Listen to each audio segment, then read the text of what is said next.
Hello and welcome. I'm so glad you could join me. Come in from the chill of the evening and find a place of warmth and comfort. The day is done, its duties fulfilled, its challenges met. Whatever it held for you, you can set it down now. Lay it gently aside, like a heavy coat you no longer need to wear. Here, in this quiet space, there is nothing required of you. No decisions to make, no problems to solve. There is only the soft rhythm of your own breath, the feeling of the blankets around you, and the sound of my voice. I am here with you to ease the transition from the waking world to the world of dreams. Before we begin our story, let's take a moment just for us. A small pocket of stillness in the turning of the world. Let's take a breath together. A slow, deep inhalation, feeling your lungs expand with calm, clean air. And now a long, gentle exhalation, letting go of all the noise and hurry of the day. Feel the tension release from your brow, your jaw, your neck. Let your shoulders fall away from your ears. There is nowhere else to be. You are exactly where you are meant to be, safe, settled, and at peace. Tonight I want to tell you a story. It is a tale you may think you know, the story of Snow White, but we will not rush through its familiar paths. We will wander through its deep forests and silent castle halls, exploring its quiet corners and hidden depths. It is a story about the nature of true beauty, about the difference between the face we show the world and the truth that lives in our hearts. It is a story about envy, which is a kind of profound loneliness, and about kindness, which is a form of light that can find its way into the darkest of places. You don't need to hold on to every word. Let them wash over you like a gentle tide. If sleep comes to claim you, that is a beautiful thing. I will still be here, finishing the tale. So now get comfortable. Let your body grow heavy and your mind grow soft. Allow your breath to find its own easy, peaceful rhythm. And let us begin. Once upon a time, in a kingdom of sharp, snow-dusted mountains and deep, shadow-filled valleys, there stood a castle built of black stone and cold ambition. It was a place of immaculate, unfeeling order. Its floors were polished to a dark, mirror-like sheen, reflecting the vaulted ceilings and tall, narrow windows, but never the warmth of a smile. Its tapestries depicted great battles and royal lineages, but never a scene of simple joy. This was the domain of the queen, a woman whose beauty was as legendary as the winter was long. Her skin was flawless, her hair a cascade of night, and her eyes held the hard, glittering quality of obsidian.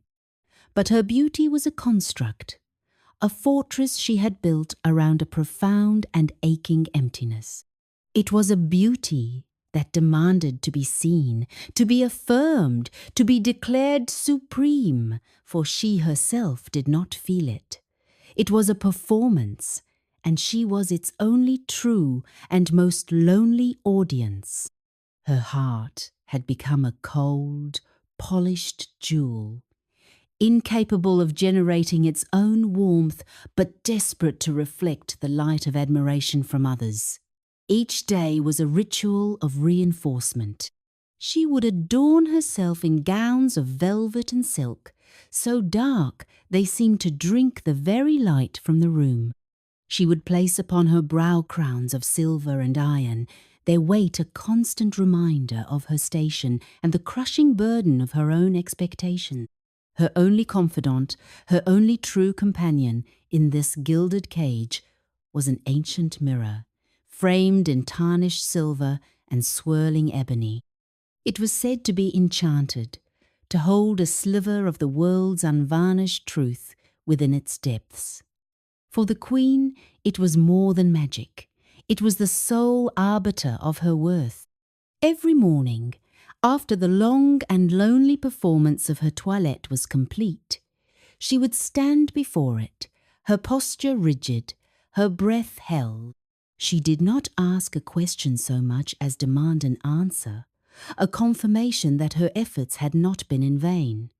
"Mirror, mirror on the wall," she would say, her voice a low melodic command that betrayed no hint of the desperate plea beneath. "Who is the fairest of them all?" And for years, the mirror had offered the only solace she knew. A soft, inhuman voice would shimmer from its surface, a voice that sounded like mist and moonlight, and it would say, "You, O Queen, are the fairest of all." And for a moment, a fleeting, precious moment, the Queen would feel a sense of peace. The cold jewel of her heart would cease its frantic aching. The fortress would feel safe, but it was a peace as fragile as a skin of ice on a deep lake, easily shattered, and the new day would bring with it the same old fear, the same old need to be reassured. In a forgotten wing of that same cold castle, in a small, simple room with a single window that looked out not upon the grand courtyards but upon a humble kitchen garden, lived the king's daughter, a young woman named Snow White. She was the quiet, overlooked heartbeat of the castle, a presence as gentle and constant as the rising sun. Where the Queen's beauty was a stark, dramatic landscape of black and white, Snow White's was the soft, living colour of the world itself. Her skin was not merely white, but held the translucent glow of new snow in the dawn light. Her hair was not just black, but had the deep, soft richness of raven feathers. Her lips were not just red, but held the vital, unassuming blush of a wild rose blooming against all odds. Her beauty was not a performance, it was an essence. It was an effortless and unconscious overflow of the goodness that resided within her. She moved through the cold, echoing halls of the castle, not with the entitlement of a princess, but with the quiet grace of a servant. For that was how her stepmother, the Queen, had long treated her. Dressed in simple, patched frocks, her days were spent in humble tasks, yet she did not see them as a burden. She found a universe of quiet joy in the world the Queen so purposefully ignored. She spoke to the small birds that came to her windowsill, not in a flight of fancy, but with a genuine sense of kinship, her voice a soft murmur that they seemed to understand. She tended to the garden, feeling the honest texture of the soil under her fingers, marvelling at the miracle of a seed pushing its way toward the light. Her kindness was a gentle, luminous thing, offered freely to the kitchen maids, the stable hands, the old guards whose feet ached from standing on the cold stone. She was a pool of warmth in a house of ice, a song in a silent fortress. She possessed a profound and guileless innocence, a deep-seated belief in the inherent goodness of the world, for that was the only truth her own heart knew. She did not see the envy in the Queen's sideways glances. She saw only a woman who seemed terribly sad. She did not feel the oppressive chill of the castle. She was too busy creating her own small pockets of warmth. This inner light, this untaught, unpretentious grace was the source of her true fairness, a quality that could not be measured by the cold reflection of a mirror, but was felt by every living thing that crossed her path. The turning point came on a day like any other, a day steeped in the cold, silent routine of the castle. The Queen, having completed her morning ritual of adornment, stood before her ancient confidant. The velvet of her gown was the colour of a starless midnight, and a web of silver threads at her throat glittered like frost. She felt the familiar tremor of anxiety, the gnawing emptiness that only the mirror's words could fill. She posed, her chin lifted, her expression a mask of regal indifference that concealed the frantic beating of her heart. "Mirror, mirror on the wall," she commanded, her voice echoing slightly in the stone chamber. "Who is the fairest of them all?" She waited for the familiar, soothing reply. But this time, a different answer shimmered from the depths of the glass. The misty, inhuman voice seemed to hesitate, to carry a note of something akin to regret. "You, O Queen, are fair. It is true." A pause, pregnant with dread, hung in the air. The Queen's blood ran cold. The jewel of her heart seemed to crack. "But Snow White," the voice continued, soft but inexorable, "Snow White is 1,000 times fairer than you." The word struck the Queen with the force of a physical blow. 1,000 times. It was not a small margin. It was an obliteration. All her work, all her careful construction, all her self-denial and desperate striving had been for nothing. The fortress she had built around her emptiness had been breached and had collapsed into ruin. What followed was not simple anger. It was a storm, a tempest of insecurity so profound that it curdled into a venomous, all-consuming hatred. Envy, a poison she had been sipping in small doses for years, now flooded her soul. It twisted her beautiful face into a mask of pure fury, a visage far truer to her inner state than any reflection she had ever admired. She did not see a rival to be bested. She saw an existential threat, an embodiment of a truth she could not bear. The girl's effortless, innate goodness was an indictment of her own hollow artifice. Snow White's light did not just outshine her, it exposed her. In that moment of shattering revelation, the Queen made a decision born of pure, desperate panic. If the source of this unbearable truth could not be dimmed, it must be extinguished entirely. The quiet, gentle heartbeat of the castle had to be silenced.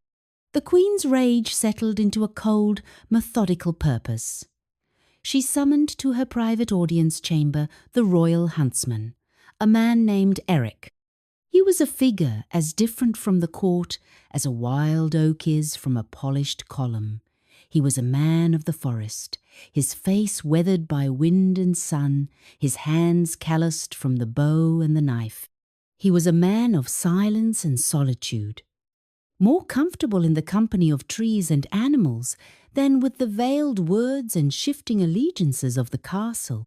He understood the brutal, honest realities of nature. Life and death, predator and prey. He served the Queen out of a sense of duty, a sworn oath to the crown, but his loyalties were ultimately to the unwritten laws of his own conscience. He entered the chamber and stood before her, his posture respectful but not subservient. The air in the room was thick, with a palpable malevolence that made the fine hairs on his arms stand on end. The Queen did not rise. She remained seated, her fingers stroking a carved raven on the arm of her throne, her eyes burning with a cold fire. "I have a task for you," she said, her voice stripped of its usual melodic quality, now flat and sharp as a shard of glass. "Take the girl, Snow White, deep into the forest, so deep that she can never find her way back." The huntsman's brow furrowed slightly. It was a cruel command, but not an unthinkable one for a jealous stepmother. "And there," the Queen continued, leaning forward, her voice dropping to a conspiratorial whisper that was more terrifying than any shout, "you will end her, and as proof that the deed is done, you will bring me back her heart in this." She pushed a small, intricately carved wooden box across the table towards him. It was a beautiful object, inlaid with mother of pearl, a grotesque vessel for such a grisly purpose. The huntsman stared at the box, then at the queen. For the first time he saw past her legendary beauty and glimpsed the horrifying emptiness it was designed to conceal. He saw a soul so diseased that it could conceive of such an act. A cold knot of revulsion formed in his stomach. His oath was to the crown, but his soul recoiled from this. To kill a deer for food was the way of the world. To murder a child out of vanity was a perversion of all that was natural and right. He said nothing, his face an unreadable mask, but his mind was a whirlwind of conflict. He took the box, his fingers feeling the cold smoothness of the wood, and gave a curt, formal bow. To refuse would mean his own death. Of that he was certain. To obey would mean the death of his own soul. He was trapped. The next morning, under the pretense of a walk to gather wildflowers, he led Snow White away from the castle. The girl was full of a bright, innocent chatter, pointing out the shapes of the clouds and the song of a hidden lark, completely unaware of the dreadful purpose of their journey. With every step she took beside him, her gentle trust felt like a hot coal against his conscience. The path grew wilder, the trees thicker, and the sunlight began to struggle to pierce the dense canopy above. The weight of the empty box in his satchel grew heavier with each passing moment, a physical manifestation of the terrible burden on his heart.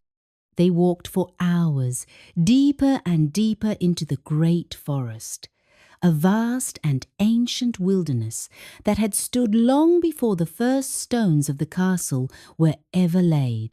The cheerful, sun-dappled woods near the castle walls slowly gave way to a darker, more menacing realm. The trees grew gnarled and ancient, their branches reaching down like skeletal fingers, draped in beards of grey moss. The air grew cooler, thick with the damp, loamy smell of decay and ancient earth. The familiar birdsong was replaced by the unnerving croak of a raven and the rustle of unseen things in the undergrowth. The forest became a reflection of Snow White's dawning fear. Her cheerful chatter faded, and she drew closer to the huntsman, her eyes wide with apprehension. This was the place he was meant to do it. This was the place where the world would not see. He stopped in a small, suffocating clearing, where the light was a sickly green. He turned to face her, his hand instinctively going to the hunting knife at his belt. Snow White saw the movement and saw the sudden, terrible anguish that had finally broken through his stoic mask. Her breath caught in her throat. She saw his intention in his eyes, and a wave of pure, uncomprehending terror washed over her. "Please," she whispered, her voice trembling, tears welling in her soft eyes. "I've done nothing wrong. Please don't hurt me." The sight of her innocent terror, the sound of her desperate, gentle plea, shattered the last vestiges of his resolve. The cold command of the Queen became a distant, insane whisper against the thunderous roar of his own conscience. He could not do it. It was an act his very soul rejected. With a cry of self-loathing, he dropped to his knees and threw the knife away from him. It clattered against a rock with a sound that seemed to break the evil spell of the clearing. "I cannot do it," he choked out, his voice thick with shame. "The Queen! She ordered me to, but I cannot." He looked up at her, his weathered face a portrait of misery. "Run, child," he urged, his voice regaining its strength. "Run deep into the forest and never, ever return to the castle. She is a monster. She will not stop." He fumbled in his satchel, pulling out the ornate box and casting it aside as if it were burning him. He quickly and mercifully dispatched a wild boar that had been drawn by their presence, his hands moving with the grim efficiency of his trade. He carved out its heart, his face grim, his stomach churning at the necessary deception. "Now go," he commanded, his voice a harsh bark meant to spur her into action. "Run, and do not look back!" And Snow White, propelled by a primal fear she had never known, turned and fled. She ran blindly, tears streaming down her face, the branches of the trees tearing at her simple dress and scratching her skin. The forest became a nightmare landscape of grasping roots and menacing shadows, every sound a threat, every shape a monster. She ran until her lungs burned and her legs gave out, collapsing in a heap on the mossy ground, finally succumbing to the overwhelming tide of fear, exhaustion, and sorrow. As she lay there, sobbing in the heart of the vast and terrifying forest, a strange and gentle transformation began to occur. The world, which a moment before had seemed a manifestation of her terror, slowly began to reveal its true nature. A curious rabbit, its nose twitching, hopped close, its presence not threatening but inquisitive. A doe with large liquid eyes emerged from a thicket and watched her, its gaze soft with a kind of quiet understanding. A flock of small chattering birds descended from the canopy, not with alarm, but as if to offer a comforting chorus. Snow White's own innate kindness, the very quality that had endangered her, now became her salvation. Her gentle spirit, even in its extremity of fear, did not project hostility, and so the creatures of the wood did not feel it. They sensed not a predator or a threat, but a fellow creature in distress. Her sobs slowly subsided, replaced by a sense of wonder. She reached out a trembling hand, and a bluebird, emboldened, landed softly on her finger, its tiny weight a small warm anchor in a sea of uncertainty. She was still lost, still alone, still in terrible danger, but she was no longer terrified. The forest was no longer a monster. It was simply a place, wild and unknown, but not without its own sources of solace. Guided by this new-found company of woodland creatures, she began to walk.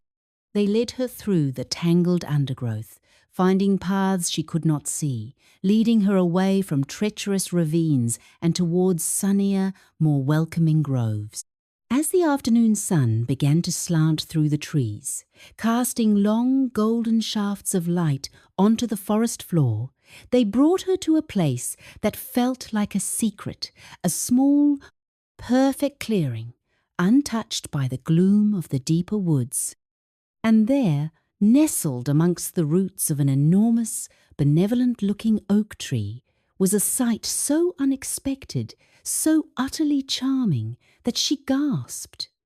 It was a cottage, a tiny, impossible cottage, built of river stones and thick, rough-hewn timbers, with a sloping roof covered in a thick blanket of living moss.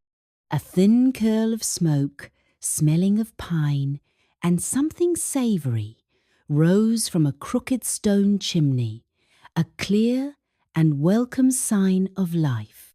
It was a place that radiated a sense of deep, abiding peace, a haven of warmth and order in the midst of the wild, untamed forest.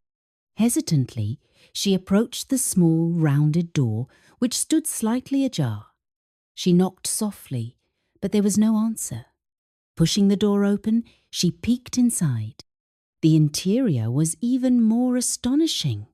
It was a single room, low-ceilinged and filled with the warm, flickering light of a fire in a great stone hearth. But everything was in miniature. 7 small, sturdy chairs were arranged around a long wooden table. 7 little plates and mugs were set out, and against the far wall stood 7 small beds, each with a hand-stitched quilt and a name carved into the wooden headboard. The entire place, though rustic and clearly well used, was spotlessly clean, yet it also bore the signs of a recent hurried departure. A thick layer of dust covered every surface, and the hearth was cold. It was a place of deep contradiction, a home that felt both lived in and abandoned. Exhausted beyond measure, Snow White felt an overwhelming urge to bring her own sense of gentle order to this strange, enchanting place. It was a way to repay the kindness of this unseen sanctuary. The cottage belonged, of course, to the 7 dwarves. They were not the bumbling comical figures of children's tales, but serious elemental beings, as ancient and sturdy as the mountains they called home. Their lives were a rhythm of hard work and quiet fellowship, governed by the rising and setting of the sun. Each morning they would set out from their cottage, their picks and lanterns in hand, and make the long trek to their mine, a deep, glittering cavern where the bones of the earth lay exposed. They were miners, but they did not seek gold or silver for wealth. They sought the deep, resonant iron and the strong, honest copper. They sought the veins of quartz that glowed with a soft inner light. They were craftsmen and geologists, reading the story of the world in the language of stone. Their connection to the earth was profound. They felt its deep, slow pulse, understood its secrets, and treated it with a gruff, unsentimental respect. There were 7 of them, each with a nature as distinct as the minerals they mined. The eldest was named Feldspar, his beard as white as chalk, his face a roadmap of deep lines etched by time and wisdom. He was their leader, his voice a low rumble, his judgment slow, deliberate, and almost always right. Then there was Pyrite, whose sharp, cynical eyes missed nothing. He was the skeptic, his heart guarded, his trust hard won. But his loyalty, once given, was as unyielding as the stone he worked. Next was Agate, a quiet, dreamy soul who often seemed to be listening to a music no one else could hear. He saw patterns and beauty in everything, from the lichen on a rock to the swirl of colours in a polished stone. Beryl was the strong, silent one, a dwarf of immense physical power and few words, his feelings expressed through deeds, not speech. Nice was the warrior, his brow permanently furrowed, his mind always calculating risks and foreseeing potential disasters, a necessary anchor of caution for the group. Jasper was the pragmatist, the organizer, whose satisfaction came from a well-mended tool, a neatly stacked woodpile, and a larder full of provisions for the winter. And finally, there was Flint, the youngest and most fiery, his temper as quick to spark as his namesake, his heart full of a fierce, protective passion. Their lives were a repeating pattern of labour, sustenance, and rest. They spoke little, for their understanding of one another ran deeper than words, forged in the shared silence of the deep earth and the shared warmth of their cottage hearth. They were a brotherhood, a self-contained unit, their small home a fortress of fellowship against the vast, indifferent wilderness. That evening, as dusk settled over the forest, painting the sky in shades of violet and rose, the 7 dwarves made their way home. Their lanterns cast long, dancing shadows as they walked in single file along the familiar path, their heavy boots making soft, rhythmic thuds on the forest floor. They were weary from their long day's labour, their thoughts on a simple supper and the comfort of their beds. But as they approached their clearing, Feldspar, the eldest, held up a hand, bringing the procession to a halt. "Something is different," he rumbled, his keen old eyes fixed on their cottage. The others fell silent, their senses on high alert. Jasper, the pragmatist, pointed. "The chimney! There's smoke!" A murmur of unease went through the group. They approached the cottage with extreme caution, their mining picks now held like weapons.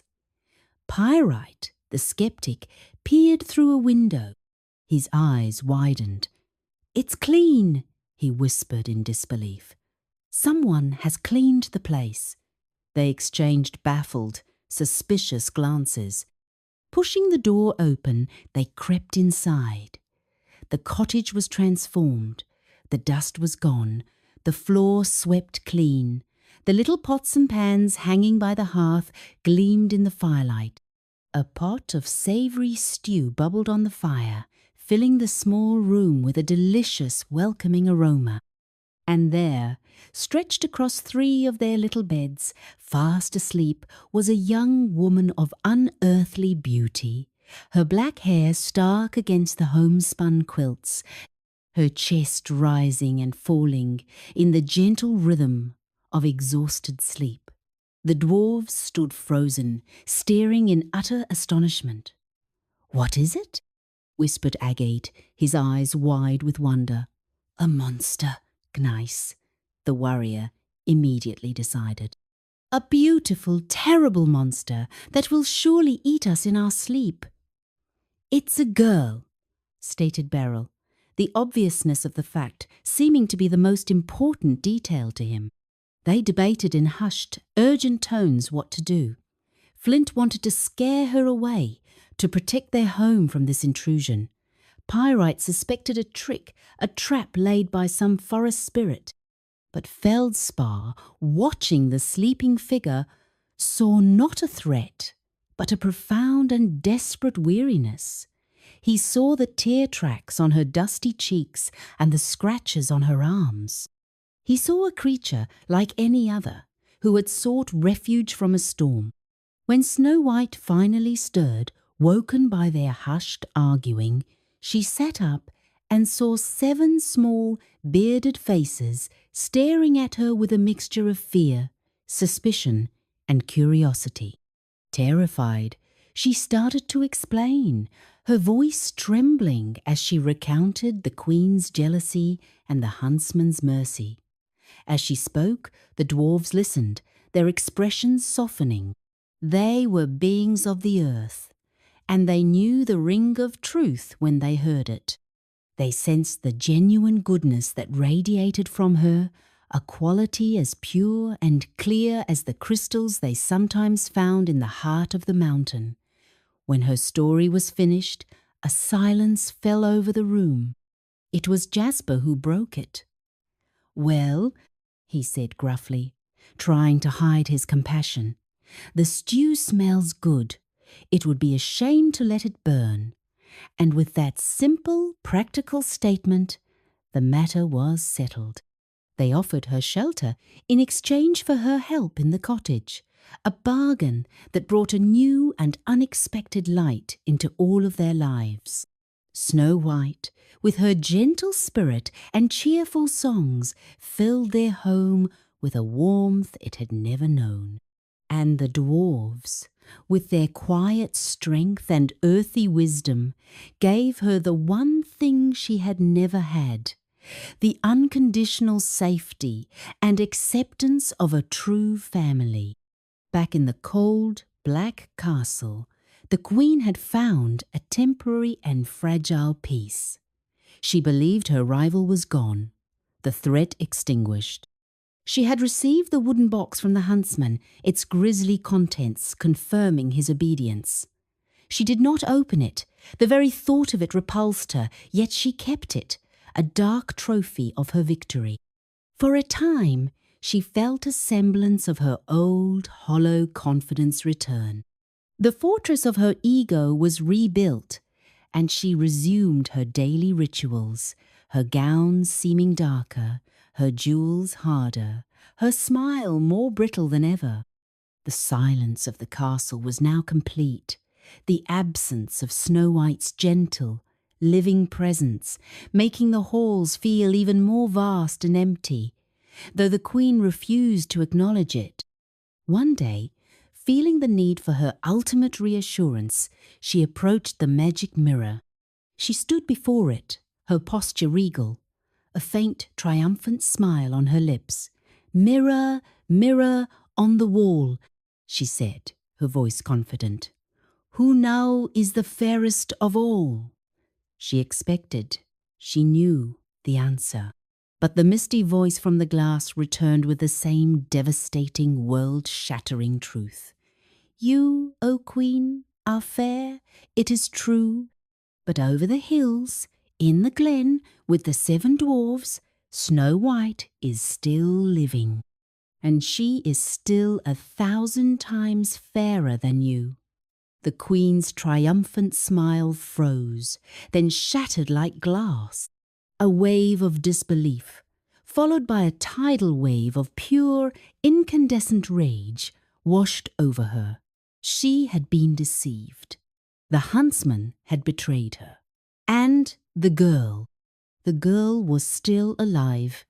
Her very existence, a constant, mocking refutation of the Queen's worth. This time, her reaction was different.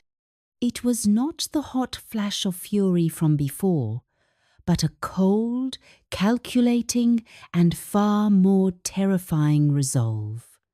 The envy that had poisoned her soul now consumed it entirely. She realized she could not trust anyone else. This was a task she had to complete herself. And in that moment, a dark and terrible transformation began.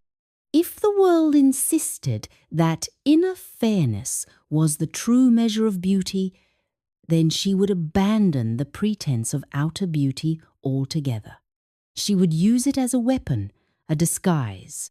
She retreated to a secret chamber deep in the castle's dungeons, a place of alchemy and dark arts, a place she had not visited for many years. There, amidst bubbling potions and ancient texts, she began her work. She would not just eliminate her rival. She would become the instrument of her own dark will, her hands the ones to deliver the final silencing blow. Her first attempt was a masterpiece of subtle deception. Using her knowledge of potions and herbs, she created a disguise, stooping her proud posture, adding wrinkles to her flawless skin with a foul-smelling unguent, and turning her raven hair to a mousy grey. She dressed herself in the rags of an old peddler woman, a stooped and harmless figure. Her goal was not just to kill, but to corrupt, to use an object of beauty and domesticity as her weapon. She took a set of silken bodice laces, dyed in the vibrant colours of the rainbow, and steeped them in a potion that would steal the breath from anyone who wore them too tightly. With a basket of mundane wares on her arm, she set out from the castle on foot, a journey that stripped her of all her royal trappings. The long walk through the rough country was arduous, a physical torment that mirrored her inner state. She finally arrived at the dwarf's cottage in the middle of the day, knowing the girl would be alone. She saw Snow White singing softly as she aired out the dwarf's blankets in the sun, a picture of such radiant domestic peace that it stoked the Queen's hatred to a fever pitch. "Pretty laces, my dear," the old woman croaked, her voice a reedy imitation of age. "Lovely silken laces for your pretty dress." Snow White, whose heart knew no suspicion, was delighted by the vibrant colours. She invited the old woman to sit and rest, offering her a cool drink of water. This simple act of kindness was met with a secret, venomous glee. The Queen offered to lace her up herself, and with swift, cruel fingers she pulled the poisoned laces so tight that Snow White could not draw a breath. The girl gave a soft gasp and fell to the ground, her face turning a deathly pale. The queen, casting one look of triumph at the still figure, turned and hobbled away as fast as she could. That evening, when the dwarfs returned, they found Snow White lying lifeless on the cottage floor. Gneiss let out a wail of despair, and Flint swore in furious grief. But Feldspar, with his calm and steady presence, knelt beside her. He noticed the new, brilliantly coloured laces and saw how unnaturally tight they were. With his sharp miner's knife, he carefully snipped them. Air rushed back into Snow White's lungs with a great, shuddering gasp. Colour flooded back into her cheeks. She was alive. When she had recovered, they listened to her story with grim faces. Their warnings this time were severe, born of love and a terrible fear. "You must not speak to anyone," Feldspar commanded, his voice heavy. "Your good heart is a danger to you. You see only the good in others, but the world is not like you. You must promise us." And Snow White, shaken and ashamed of her own foolishness, tearfully promised. The queen, having returned to her castle, went straight to her mirror, a cruel, satisfied smile on her face. "Mirror, mirror, on the wall," she cackled, dropping all pretense of her regal tone. "Surely now I am the fairest of all." The mirror's reply was like a dash of ice water. "You, O Queen, are fair, it is true. But over the hills in the glen with the 7 dwarfs, Snow White is still living, and she is still 1,000 times fairer than you." The queen let out a scream of pure, animalistic fury. She hurled a silver goblet at the mirror, but it struck the frame and fell uselessly to the floor. The image remained calm and implacable. The dwarfs, the wretched, meddling dwarfs, had saved her. Her hatred now expanded to include them, those creatures of the earth who had dared to protect the thing she needed to destroy. Her resolve hardened into something diamond-like and terrible. The first attempt had been too subtle. This time, the weapon would be more direct, more intimate. She returned to her dark laboratory, her mind working with a feverish, evil clarity. She would create a new disguise, more cunning than the last, and a new weapon, more venomous. She crafted a comb from yew wood, a tree associated with death, and polished it until it shone. Into each tooth she carefully injected a drop of a far more potent and fast-acting poison, a concoction so powerful that a single scratch would bring on a sleep that perfectly mimicked death. Her new disguise was that of a different old woman, a travelling mystic from a distant land, her face swathed in scarves, her eyes, the only part of her visible, glittering with a strange intensity. She again made the long journey to the cottage, her heart a cold, black stone of purpose in her chest. She found Snow White inside, carefully mending one of the dwarf's shirts. She knocked on the door, and when Snow White answered, she refused to open it, remembering her promise. "A gift, my child," the queen cried through the door, her voice disguised. "A gift for your beautiful hair. Such magnificent hair deserves a magical comb." Snow White, her vanity, her small human flaw, was tempted. She looked at her reflection in a pane of glass and saw her glorious black hair, so often just tied back in a practical knot. The idea of a magical comb was too enchanting to resist. "Just let me brush your hair for you," the queen wheedled.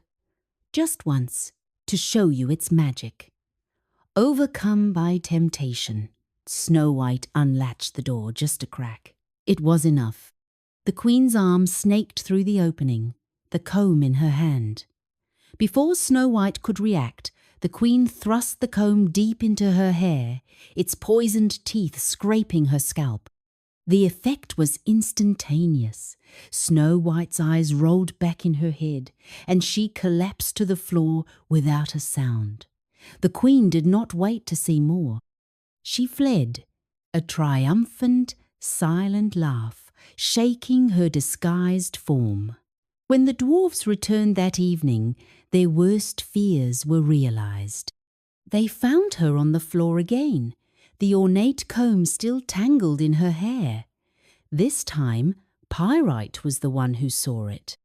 He carefully pulled the poisoned object from her hair and cast it into the fire, where it burned with a sickly green flame. But Snow White did not stir. She lay as still and pale as a marble statue. They tried everything, bathing her face with cool water, chafing her hands, but nothing worked.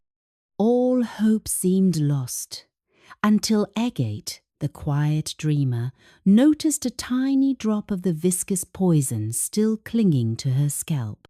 With infinite care, he washed her hair, cleansing away the last residue of the queen's evil. Slowly, miraculously, a faint breath escaped her lips. The colour returned to her face. She was alive, but this second brush with death had left her, and them, deeply shaken. The queen, in her castle, was now a creature consumed by a singular, obsessive madness. Her beauty was gone, sacrificed to her disguises and her rage. Her face was gaunt, her eyes held a permanent feverish gleam. When the mirror told her, for a third time, that Snow White lived, she did not scream. A terrible, deathly calm settled over her. She now understood. The girl was protected by some force, some luck, some deep goodness that made her resilient. Subtlety was not enough. The final blow had to be absolute. It had to come from the inside. It had to be something the girl would willingly take into herself. She would create a masterpiece of deception, a vessel of perfect beauty to hold the perfect poison. She would create an apple. In her secret laboratory, she worked for a day and a night, surrounded by the arcane tools of her craft. She chose the most perfect apple from the royal orchard, a magnificent specimen, its skin a flawless blend of pale green and blushing red. It was an apple that looked crisp, sweet, and full of life. Then, with painstaking care, she brewed her ultimate poison, a single drop of which would plunge the victim into a sleep so deep, so death-like, that no magic on earth could reverse it. There was no antidote. This was to be the end. She hollowed out a tiny section of the red side of the apple and injected the single, clear drop of poison. The poison spread, suffusing the red half of the fruit with its lethal magic, while leaving the pale green side entirely wholesome. It was the perfect metaphor for her own being. One half, the beautiful face she showed the world. The other, the poisoned soul within. To test it, and to prove her own commitment, she took a bite from the green side. It was crisp and delicious. She was safe. For her final disguise, she transformed herself into the most unassuming figure she could imagine. A simple farmer's wife, her face ruddy and open, her clothes humble, her smile guileless. She placed the poisoned apple among a basket of ordinary ones and set out for the last time. When she reached the cottage, she found Snow White at the window, her face pale and sad. The girl was a prisoner of the dwarf's love, safe but lonely. The queen, in her disguise, hailed her cheerfully. "Fresh apples, my dear, the finest in the kingdom." Snow White shook her head. her voice full of regret. "I am sorry, good mother, but I am forbidden to speak to anyone or accept anything." "Oh, the poor child!" the queen cried, her voice full of false sympathy. "Afraid of a simple apple? You think I mean to poison you?" She let out a hearty, disarming laugh. "Here, I will prove it to you." She held up the magnificent apple. "See, I will take a bite myself." She bit into the pale green side, chewed and swallowed with a satisfied smile. "Delicious, nothing to fear." Snow White watched, her resolve wavering. The woman seemed so kind, the apple looked so tempting, and she had eaten it herself. What harm could there be? "Just to show there are no hard feelings," the queen said, holding out the apple, "you take the pretty red side." Snow White hesitated for only a second longer. Then, her desire for the simple, beautiful fruit and a moment of human connection overwhelming her caution, she reached out, took the apple, and raised it to her lips. She took a single, fateful bite from the blushing red side. The moment the piece of apple touched her tongue, her eyes widened in a brief, silent shock, and she collapsed to the floor, the half-eaten apple falling from her lifeless hand. This time, the queen peered through the window, her face a mask of triumphant hatred. There was no breath, there was no colour, there was only the absolute stillness of death. She had won. When the dwarfs returned home that evening, the silence that greeted them was different. It was not the quiet of an empty house, but the heavy, profound silence of true loss. They found her lying on the floor, the bitten apple beside her. They saw at once that this time there was no hope. There were no laces to cut, no comb to remove. The poison was inside her, a part of her. Their grief was a vast, silent, and bottomless thing. They had come to love her as their own, and the light she had brought into their lives had been extinguished. They wept, not with loud cries, but with the deep, shuddering sobs of heartbroken old men. They could not bring themselves to bury her in the cold, dark earth. Her beauty, even in this death-like sleep, was too radiant. It was as if her inner goodness was a light that even this potent poison could not entirely put out. So, with their immense skill as craftsmen, they decided to build her a coffin worthy of her. They fashioned it from the clearest quartz they could find and framed it in silver they had mined from the deepest veins of the mountain. It was not a tomb, but a shrine. They laid her inside, dressed her in a simple white gown, and placed the glass casket in the sunniest part of their clearing, a place where the wild flowers grew in abundance. And there they kept a constant, mournful vigil. Days turned into weeks, weeks into months, and seasons turned. The world moved on, but in the small clearing, time stood still. The story of the beautiful maiden sleeping in the glass coffin spread through the forest, a local legend whispered among woodsmen and travellers. One day, a young prince from a neighbouring kingdom was hunting in the forest, and following the whispers of this strange tale, found his way to the clearing. He was a thoughtful young man, weary of the artifice and empty pleasantries of his own court.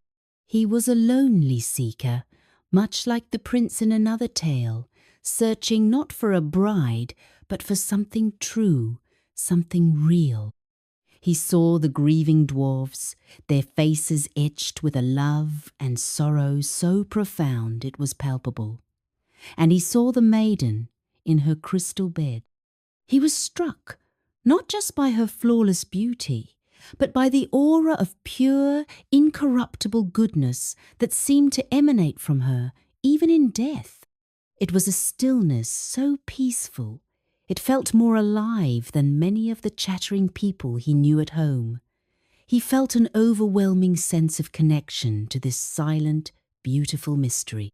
He did not see a prize to be won, but a tragedy to be honoured.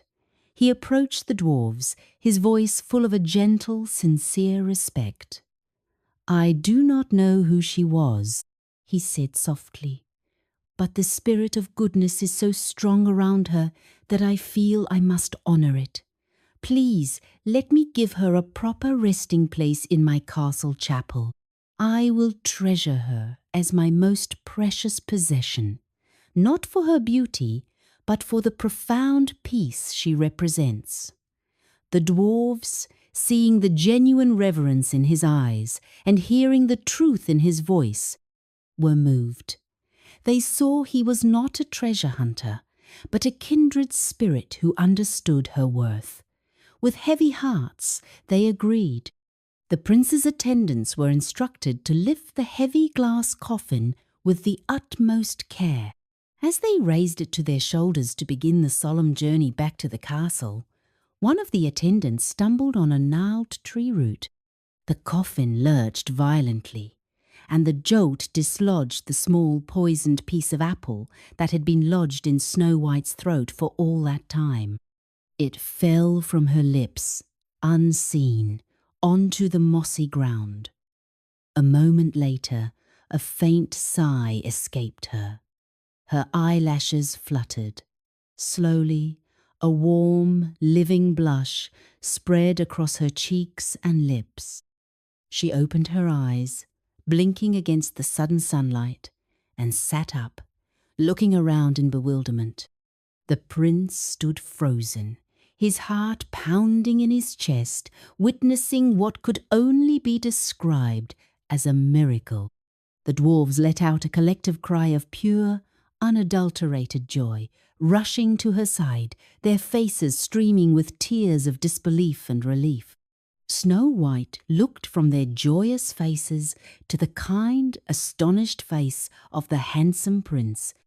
He looked at her, and in her soft, clear eyes he saw the deep well of kindness and the radiant spirit he had only sensed before.